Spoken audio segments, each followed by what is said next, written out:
Hello students, welcome to NiviMax.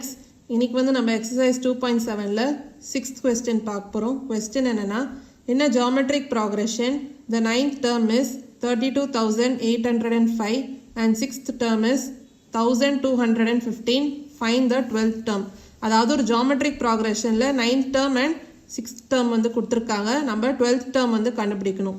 அதாவது ஜெனரலா geometric progressionல nth term வந்து நம்ம எப்படி எழுதுவோம்? Tn equal to a into r power n minus 1. So இப்படி தான் எழுதுவோமா? அவங்க 9th term and 6th term கொடுத்துருக்காங்க. அதாவது T9. T9ஓட வேல்யூ என்ன கொடுத்துருக்காங்க? 32,805. அதே மாதிரி 6th term T6 வந்து என்ன கொடுத்துருக்காங்க? 1215. இப்போ 9th term வந்து நம்ம எப்படி எழுதலாம்? அதாவது T9 equal to இந்த ஃபார்முலாவில் எழுதும்போது a into r power n minus 1. அப்போ 9 minus 1 என்ன? 8. அதே மாதிரி T6 வந்து நம்ம எப்படி எழுதலாம்? a into r power 5 ஏன்னா n minus 1. அப்போ a into r power 8 equal to value என்ன? 32,805. அதே மாதிரி a into r power 5 equal to value என்ன? 1215. இப்போ நம்ம 12th term வந்து கண்டுபிடிக்கணும். அதாவது T12. இது நம்ம எப்படி எழுதலாம்? a into r power n minus 1. அப்போ 12 minus 1 என்ன? 11. அப்போ நம்மளுக்கு a and r ஓட வேல்யூ வந்து நம்மளுக்கு தெரியணும். ஸோ அதான் வந்து நம்ம கண்டுபிடிக்கணும். இப்போ இதை வந்து நம்ம ஃபர்ஸ்ட் ஈக்குவேஷனாக எடுத்துக்கலாம். அதே மாதிரி இதை செகண்ட் ஈக்குவேஷனாக எடுத்துக்கலாம்.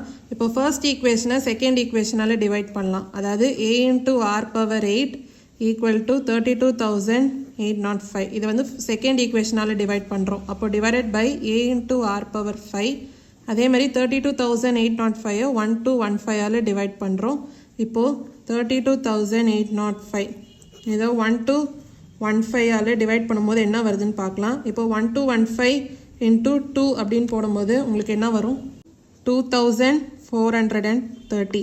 அப்போ சப்ராக்ட் பண்ணலாம். 0 minus 0 0 தான். 8 minus 3 என்ன? 5. அப்புறம் இங்கே 3 into 12 minus 4 என்ன? 8. இந்த 5 வந்து கீழே வரும். இப்போ 1215 into 7 வந்து உங்களுக்கு 8,505 தான் வரும். அப்போ ரிமைண்டர் 0. அப்போ நீங்கள் டிவைட் பண்ணும்போது இங்கே 32,805 divided by 1215 வந்து உங்களுக்கு 27. அதே மாதிரி இப்போ லெஃப்ட் ஹேண்ட் சைட் ஏவும் கேன்சல் ஆகும். அதே மாதிரி r power 8 by r power 5 வந்து உங்களுக்கு r power 3. ஏன்னா suppose a power m divided by a power n னா இது நீங்கள் a power m minus n. So இப்படி தான் கண்டுபிடிப்பீங்க. அதனால தான் r power 3 equal to 27. இப்போ r ஓட வேல்யூ எப்படி கண்டுபிடிக்கலாம்? ஏன்னா r power 3 equal to 27னா அப்போ r ஓட வேல்யூ 3 அப்படி தான் வரும். ஏன்னா 27 நீங்கள் 3 power 3 அப்படின்னு எழுதலாம். ஸோ அப்போ r ஓட வேல்யூ equal to 3. இப்போ r ஓட வேல்யூ கண்டுபிடிச்சாச்சு. அடுத்து a ஓட வேல்யூ கண்டுபிடிக்கலாம்.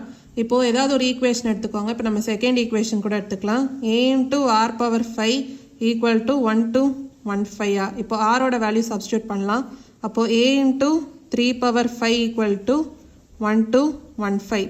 அப்போ a into 3 power 5 ஓட வேல்யூ என்ன? 243 equal to 1215.